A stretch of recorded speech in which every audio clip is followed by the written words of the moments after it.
All right, welcome back. I've got Adam with me today, and we're going to do a little bit of a comparison. And last week we had a tree service company come over to our neighbor's place here, and they removed a very large silver maple. That tree was actually as big as this one is here, stood right there.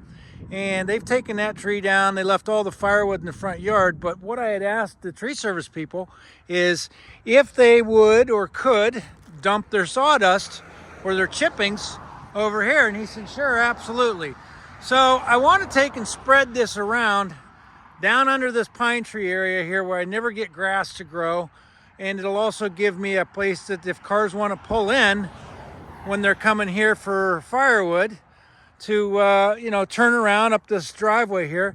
And the reason I've got Adam here today is I'm going to actually put him in the Bobcat E60 excavator that I have and spread this pile around. Yeah, so when I bought my machine, I had run yours for, I don't know, a half an hour or an if hour that, or so. yeah, you were loading logs in your trailer there. And I had never run one before, so I didn't have anything to compare it to. But now that I've been running mine for about a year, I wanted to revisit Doug's and see what the difference is between Doug's name brand Bobcat versus my Hyundai budget excavator, right? When I bought that, I wanted to be able to dig dirt for as cheap as possible. And so I kind of want to revisit what am I giving up for the money savings that I bought that. So, like I said, we're going to throw Adam in the machine, let him come down here and spread this pile around. I told him that he's not allowed to spread all of it because I still want to be able to come out and have some fun doing it too. But we're going to come around here, spread this pile out around all this roots from this very, very large pine tree that I have here in my front property. We're going to spread it out around this area, and it'll give a place for vehicles to turn around and also kind of sop up some of this mud down here. I will say that your cab door opening here is much wider, and also your control arm is recessed further back than mine is, which makes getting in and out of the cab easier. Yeah, fit and finish is definitely nice. All right, well, we're going to go ahead and I'm going to have him drive it down because that was one of the things that we wanted to do was have him run this and see if it clanks and clatters like his does, or if they both seem to be the same to him. Yeah, so, my machine, when you're tracking, the windows shake and rattle a lot. It just seems very loud inside the cab with things rattling around. So I wanted to see if that part of the fit and finish of the Bobcat is that much better and how much quieter the cab is as well.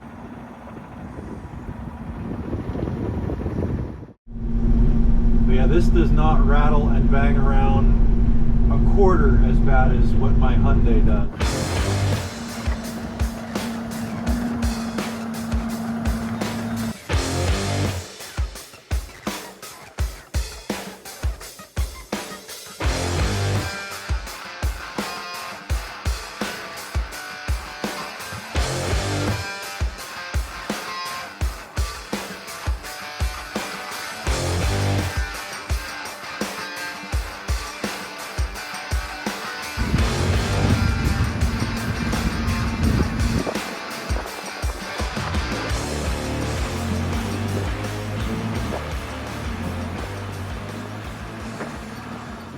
So we made it down to the wood chip pile. My very first impressions are there is virtually no rattle on the inside of this cab like I have on my Hyundai. It's not the end of the world on my machine, but it is something that is definitely noticeable and much nicer about this one. all right, I'm going to have him move this mulch pile here around, and I actually told him don't put the blade down because I want to see, or I want to hear his opinion on how stable he thinks this is as he's bringing dirt around and he's extending the boom all the way out. See if it feels as bouncy as his does. Give us a little more throttle here.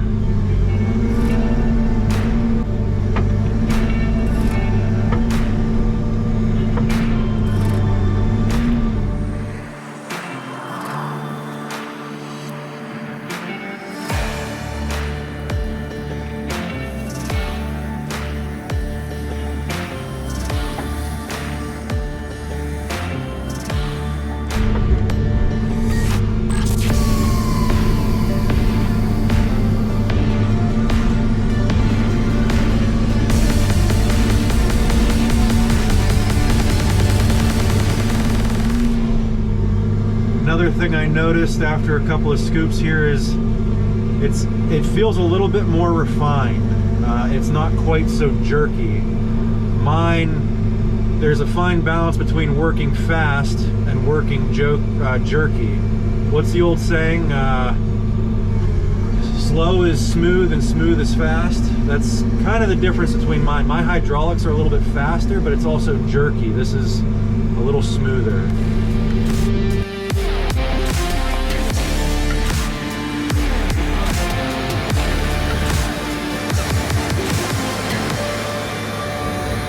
Try a little bit of grading and see how easy we can carry a grade with this machine.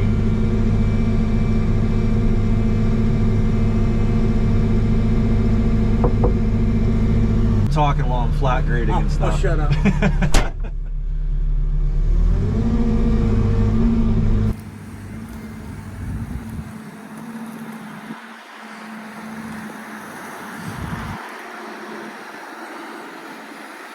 Alright, let's track forward a little bit and throw this out a little bit more.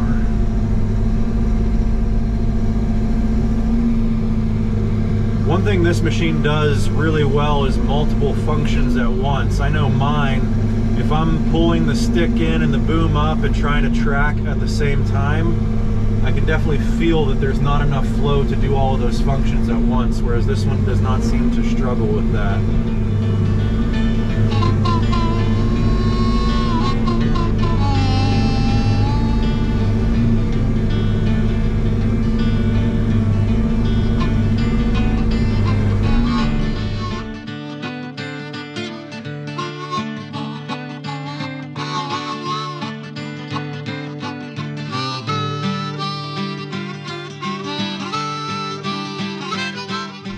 I want to say the reach is very similar on both machines. I think if you look at the specs, Doug's might be, wow, look at the steam coming out of there. I think Doug's might be like 21 feet and mine is like 20 feet, but it's not a noticeable difference in my opinion.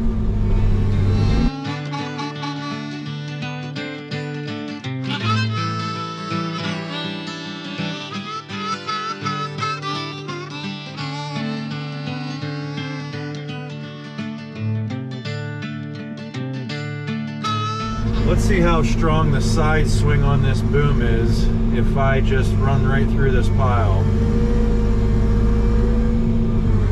Yeah, that's pretty good. I mean, granted, it's loose mulch wood chips, but I think the side swing is stronger on this machine than mine as well.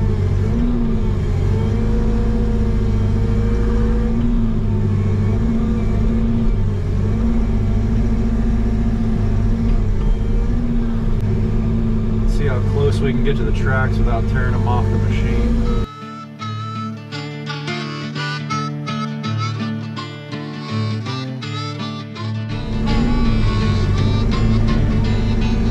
Alright, I think we've got a pretty good feel for this machine. I'm going to go ahead and let Doug hop in so I'm not hogging all the fun.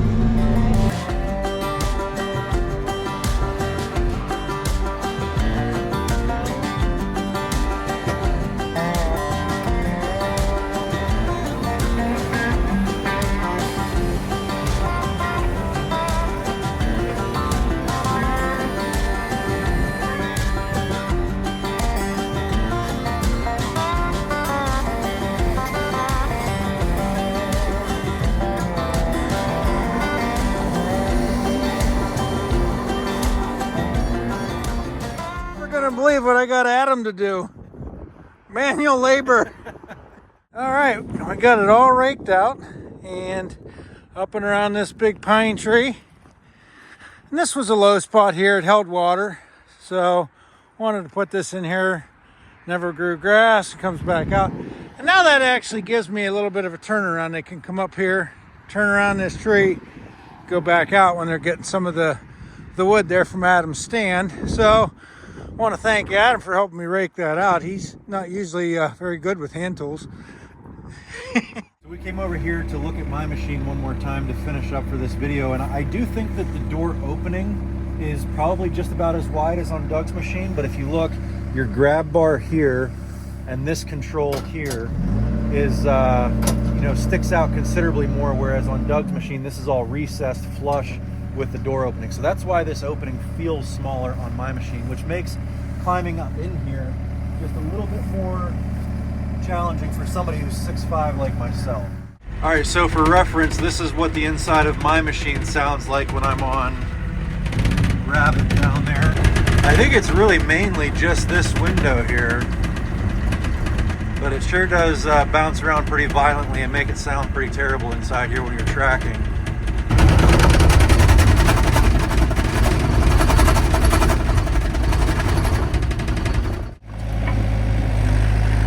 That is the rocking I was talking about. When you don't have any load in the bucket and you're maneuvering it, it is a little tippier on the machine, in my opinion. That's what I feel.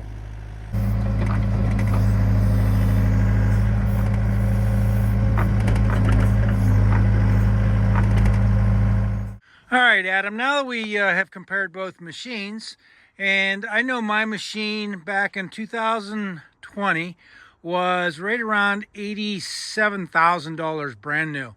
That was with a couple attachments and some buckets and stuff with it. And you have a hydraulic blade on yours. I don't have that on mine. Correct. And that's also an additional cost, yeah. Right. So, I mean, if we're comparing apples to apples here, you got 3 buckets with your machine, and it's used. And what'd you pay for yours now? So this machine brand new would be somewhere between like 71 and 73,000, I think.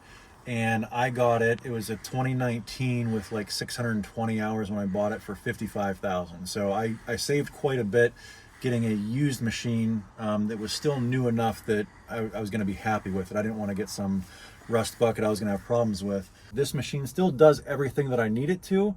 It's a little less refined, a little more clunky, but I'm still able to dig and move logs and do everything I do with it. So maybe if you ask me that question again in 30 years, my answer might be different, but right now being young and trying to pinch pennies I think I'd probably do the same thing again. Right. And just so everybody knows, when I bought my machine, I bought it brand new, but I also traded in my old used.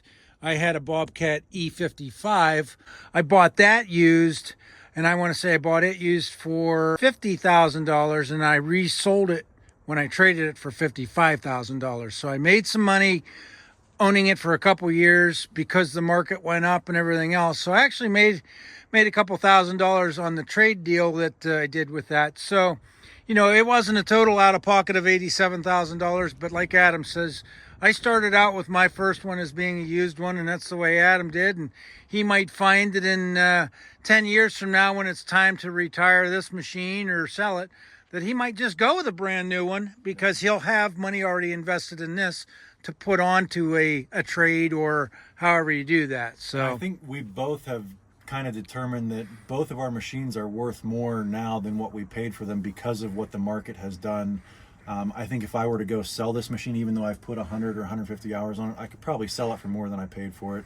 And I think you said if you were to price a new E60, it would be significantly more than what you paid. Right now, from what I've seen, they're around $105,000. Up from what you paid? From $87,000 from what I paid. So I firmly believe I could sell mine for $10,000 or $15,000 more than what I paid for it right now. So, there's benefits there. Am I going to do that? Absolutely not. I love that machine. Yeah. We both use them. We both use them around our property. They're very handy. So I guess the reality of it is it doesn't matter whether you buy new or used. You're looking for what makes sense to you, what you can afford, and what you're willing to spend on something. Nobody else can tell you what you should spend on something. That's kind of up to you. And I guess wanted to thank Adam for coming over and doing that, given the opportunity to try out my machine and his machine. And hey, Adam, how about you closing this one out? If you guys enjoyed this one, give Doug a big thumbs up, subscribe to his channel, and he'll catch you on the next one. Thanks.